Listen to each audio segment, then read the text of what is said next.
पिछली क्लास में हमारा क्या हो गया था, रिक्वेस्ट डिस्पैचर हमारा कंप्लीट हो गया था। इतना क्लियर है। अब हम यहाँ पे अपना टॉपिक स्टार्ट करेंगे, सेशन ट्रैकिंग। टॉपिक क्या है हमारा, सेशन ट्रैकिंग। देखो सेशन ट्रैकिंग बेसिकली है क्या, सेशन मतलब डेटा, सेशन मतलब डेटा। डेटा को हमें क्या करना है, ट्रैक करना है। डेटा को हमें क्या करना है, ट्रैक करना है। ठीक है। अब डेटा ट्रैक की नीड क्यों पड़ी, कि जो हमारा HTTP है, HTTP की फुल फॉर्म सबको पता है क्या है, हाइपर टेक्स्ट ट्रांसफर प्रोटोकॉल। ये जो है हमारा स्टेटलेस है। स्टेट मतलब क्या है, डेटा लेस है, इसलिए इसके पास अपने पास स्टोर करके डेटा नहीं रख सकता। ठीक है। जैसे कि मैं अगर आपको रियल लाइफ एग्जांपल के थ्रू बताऊं कि ये समझ लो हमारा इंस्टीट्यूट है। ठीक है। इंस्टीट्यूट में फर्स्ट टाइम ये हमारा यूजर है। ठीक है। यहाँ पे इंस्टीट्यूट में अंदर यहाँ पे इसका एडमिशन हो रहा है इस इंस्टीट्यूट में, यहाँ पे इसी की इसकी क्लासेस हो रही है। ठीक है। यूजर आया अपनी रिक्वेस्ट लेके। ठीक है। फर्स्ट टाइम यूजर रिक्वेस्ट लेके आया, तो इंस्टीट्यूट हमारा क्या करेगा कि भैया सारी उसकी रिक्वायरमेंट है जो सब कुछ लेगा, प्रोसेस करेगा। प्रोसेस करने के बाद देन उसका एडमिशन ले लेगा। एडमिशन लेने के बाद देन उसको बोलेगा कि आपका एडमिशन हो चुका है, उसको रिस्पॉन्स दे देगा। ठीक है। यूजर को क्या दे देगा, रिस्पॉन्स दे देगा।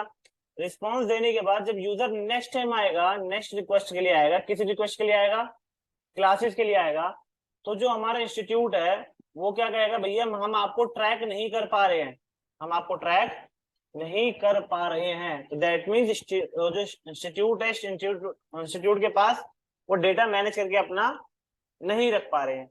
ठीक है। तो क्या कहेगा, जब क्लासेस के लिए भी आएंगे तो कहेंगे भैया पहले तुम अपना एडमिशन कराओ। हम उसको ऐसा क्या समझेंगे, न्यू रिक्वेस्ट समझेंगे। क्या समझेंगे उसको, न्यू रिक्वेस्ट। ठीक है। क्या समझेंगे उसको, न्यू रिक्वेस्ट। जब वो सेकंड टाइम रिक्वेस्ट के लिए आएगा क्लासेस के लिए, तो हम उसको क्या बोलेंगे कि भैया पहले आपकी न्यू रिक्वेस्ट है तो आप क्या करवाओ, एडमिशन करवाओ। तो यहाँ पे हम सेशन ट्रैक नहीं कर पा रहे थे, तो यहाँ पे सेशन ट्रैकिंग के लिए हमारे पास बहुत सारे वेज हैं। ठीक है। जैसे कि अगर देखा जाए यहाँ पे, तो हम रजिस्टर्ड के अंदर डेटा मैनेज कर सकते हैं, एक्सेल के अंदर डेटा मैनेज कर सकते हैं। ठीक है। वेबसाइट के अंदर डेटा मैनेज कर सकते हैं, और डेटाबेस के अंदर हम क्या कर सकते हैं, डेटा मैनेज कर सकते हैं। ठीक है। जैसे कि अब अगर हम सेशन ट्रैकिंग कर रहे हैं, ठीक है, सेशन ट्रैकिंग हम कर रहे हैं। सेशन ट्रैकिंग में समझो हमारा ये जो यूजर है, यूजर कैसे रिक्वेस्ट भेजता है, HTML के थ्रू भेजता है।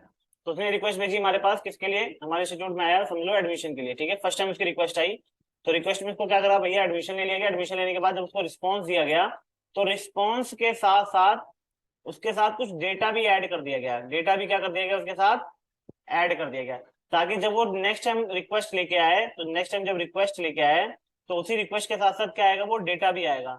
तो जिससे कि सेकंड टाइम जब वो रिक्वेस्ट के लिए आया है, तो उसी डेटा से हम उसको आइडेंटिफाई कर पाएंगे कि भैया ये हमारा पुराना यूजर है, ये सेकंड टाइम रिक्वेस्ट मांग रहा है। तो यहाँ पे हमने क्या करा, यूजर का जो डेटा था हमने ट्रैक कर लिया। तो ट्रैक करने के हमारे पास बहुत सारे वे थे, कि उसका जो डेटा है मैंने रजिस्टर में मेंटेन कर लिया, एक्सेल में मेंटेन कर लिया, वेबसाइट में मेंटेन कर लिया, डेटाबेस में मेंटेन कर लिया। क्लियर है इतना। तो सेम इसी इसी को क्या बोलते हैं हम, सेशन ट्रैकिंग। ठीक है।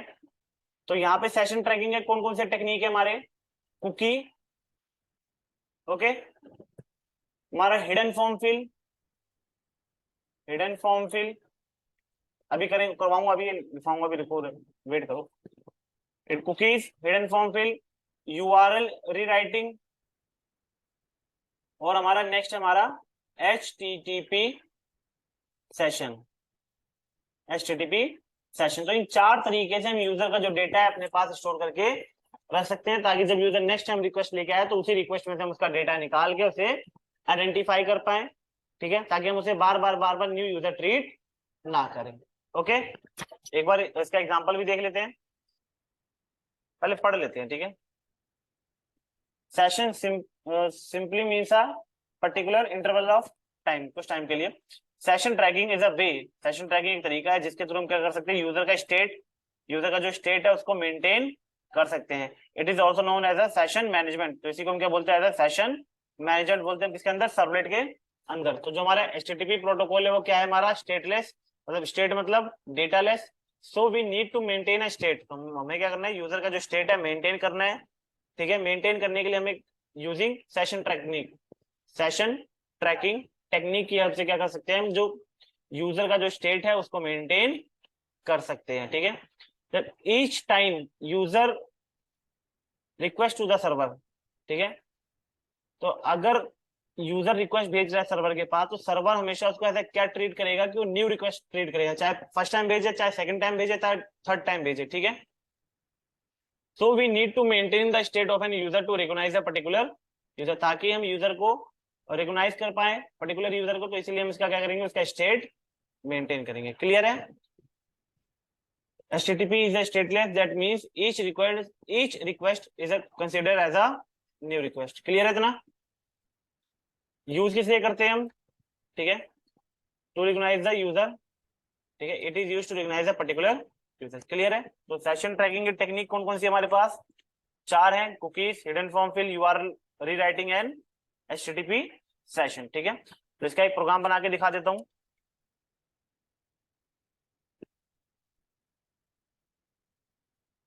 सारा मैं हटा देता हूँ इसको।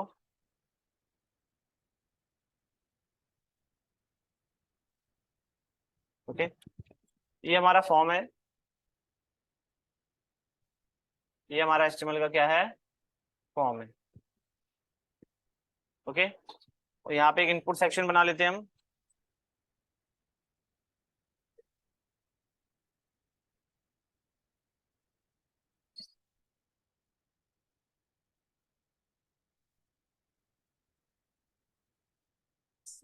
ठीक है इतना।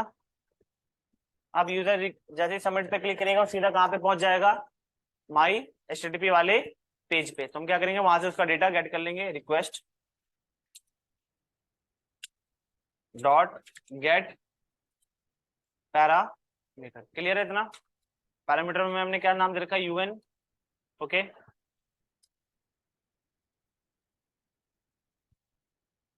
और देन UN की वैल्यू हम एक स्ट्रिंग नेम नाम के वेरिएबल के अंदर वैल्यू अपनी स्टोर करवा लेंगे, सेम एज इट इज। मैं यूजर की मेल के लिए भी कर लूंगा यहाँ पे यूजर मेल। ठीक है, और यहाँ पे रख लूंगा यू मेल। क्लियर है इतना? तो अब यहाँ पे मैं कंडीशन लगाऊंगा, इफ अगर नेम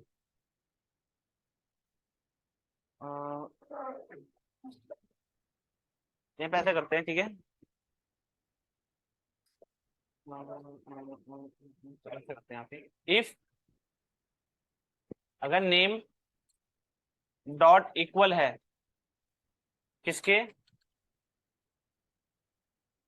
अनूप के। ठीक है, एंड अगर मेल डॉट इक्वल है किसके, xyz@gmail.com पे। ठीक है,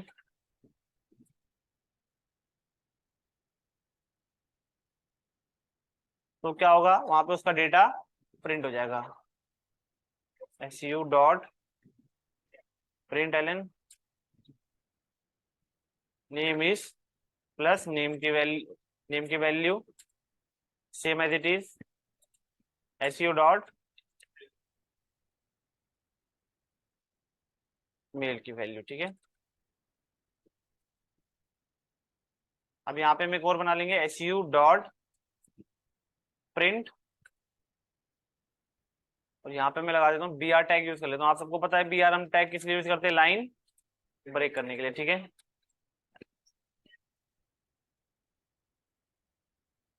डबल कोट्स के अंदर लगाओगे। ठीक है, तो यहाँ पे देखो क्या है, हाँ, एक एंकर टैग बना लेते हैं यहाँ पे,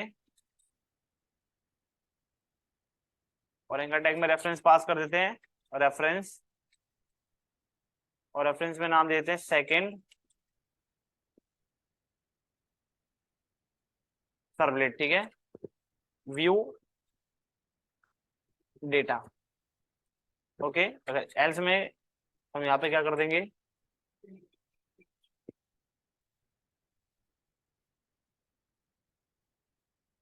मैसेज दे देते हैं नॉर्मली एक इनवैलिड का, ठीक है, इनवैलिड। प्रोजेक्ट को रन करते हैं। अब जैसे ही यूजर व्यू डेटा पे क्लिक करेगा तो व्यू डेटा पे क्लिक करते कहाँ पे पहुंच जाएगा, सेकंड सर्वलेट पे। तो अभी पहले एक मैं एग्जांपल के थ्रू समझाता हूँ आपको।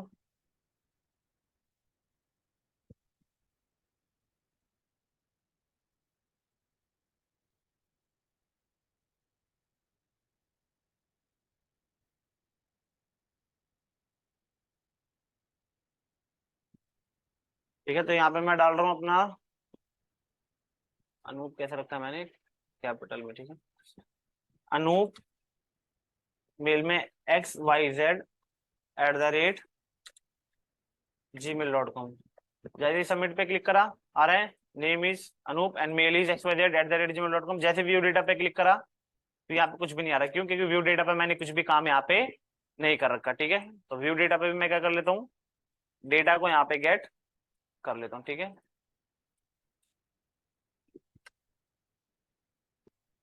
यही सेम डेटा यहाँ पे प्रिंट करा देते हैं, ठीक है।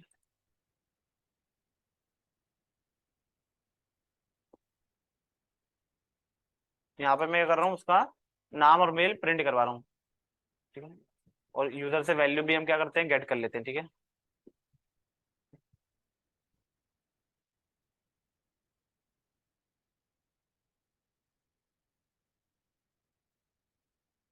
ओके, और यहाँ पे मैसेज दे देते हैं हम su.println and this is second servlet, ठीक है, दिस इज सेकंड सर्वलेट, ठीक है। सेव करा, run as run on server.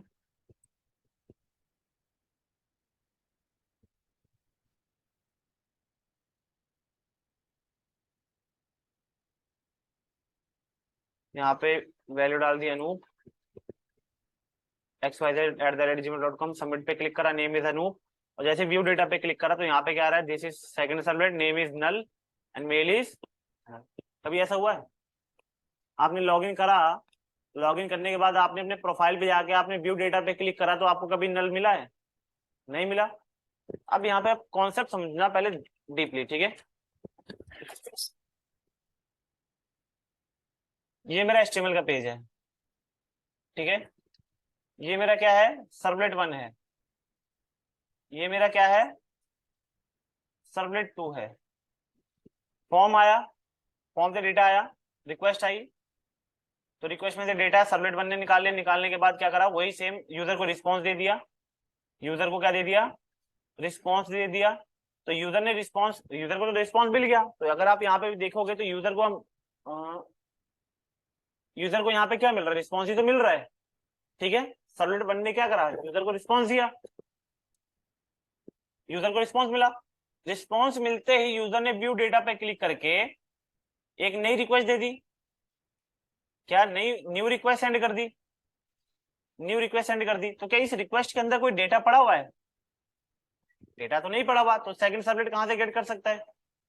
अब आपका क्वेश्चन आएगा कि सर हम रिक्वेस्ट डिस्पैचर से वही सेम रिक्वेस्ट आगे डिस्पैच भी तो कर सकते हैं, ठीक है।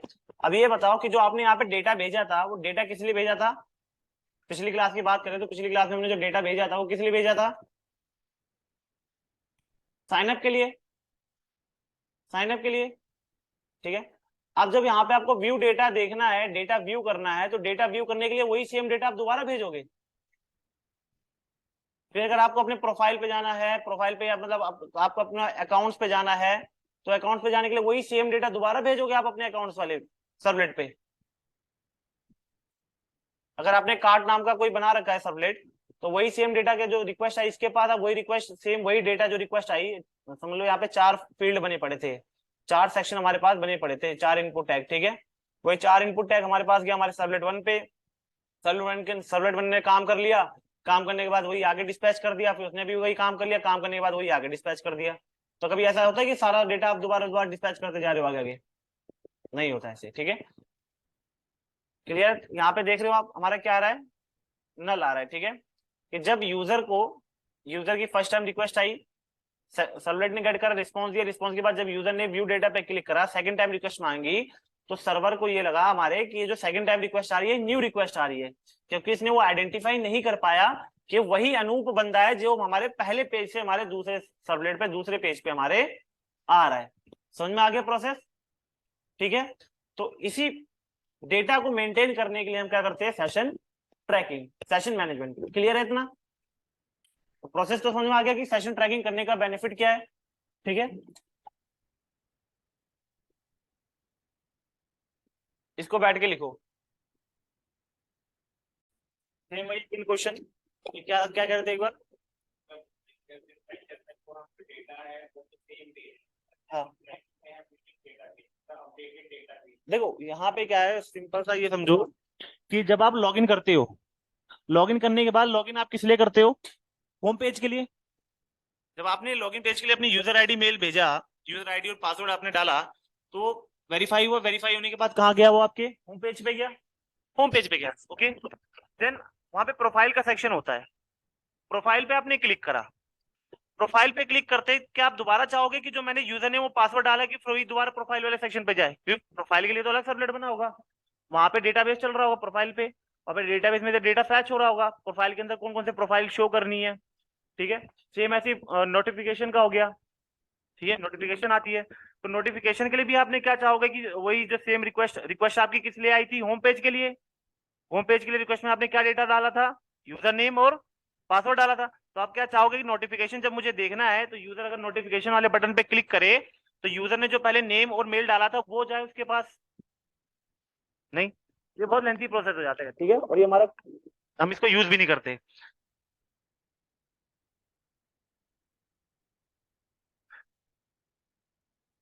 ठीक है, तो जैसे मैंने आपको बताया भी था कि अगर रिक्वेस्ट इससे मैं इसके पास फॉरवर्ड कर रहा हूँ तो रिस्पॉन्स कौन देगा? ये देगा। अगर इससे रिक्वेस्ट मैं यहाँ पे फॉरवर्ड कर रहा हूँ, ये सर्वलेट 3 पे, तो रिस्पॉन्स कौन देगा? ये देगा, सर्वलेट 3। वही सर्वलेट 3 से रिस्पॉन्स में अगर सर्वलेट 4 पे कर दूंगा तो रिस्पॉन्स कौन देगा मुझे? सर्वलेट 4 देगा।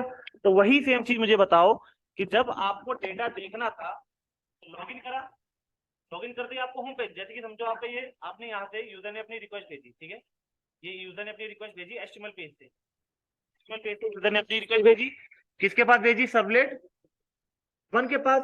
ये सर्वलेट 1 ऐसा समझो आपका होम पेज है, होम पेज है। ठीक है, अब यही रिक्वेस्ट आपने आगे डिस्पैच कर दी, ये आपने समझ लो आपका व्यू डेटा का है। तो ये बताओ क्या आपको यहाँ पे आपका वो होम पेज शो होगा? होम पेज शो नहीं होगा। मैंने क्या बताया था कि जब आपकी रिक्वेस्ट आगे डिस्पैच हो जाती है तो रिस्पॉन्स कौन देता है? Second servlet. तो मतलब कि आपको व्यू डेटा वाला पेज मिलेगा, आपको होम पेज तो मिलेगा ही नहीं।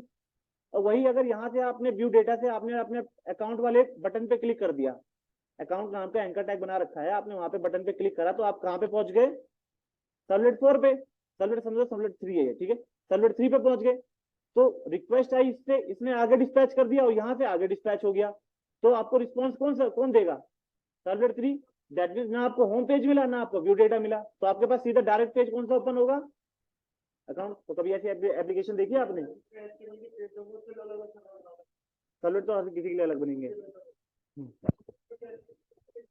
हाँ हाँ, कनेक्टिविटी तो देनी पड़ेगी ना, तो आपस में लिंक करना पड़ेगा, एंकर टैग बनाना पड़ेगा। एंकर टैग से आपको एक पेज से दूसरे पेज पे जा रहे हो, फिर दूसरे पेज से तीसरे पेज पे जा रहे हो, तो सारा आपको एंकर टैग की हेल्प से करना पड़ेगा।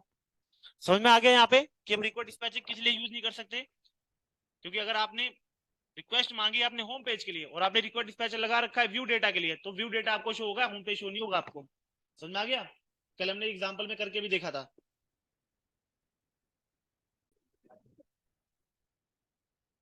पढ़ाने वाले की बात होती है। चलो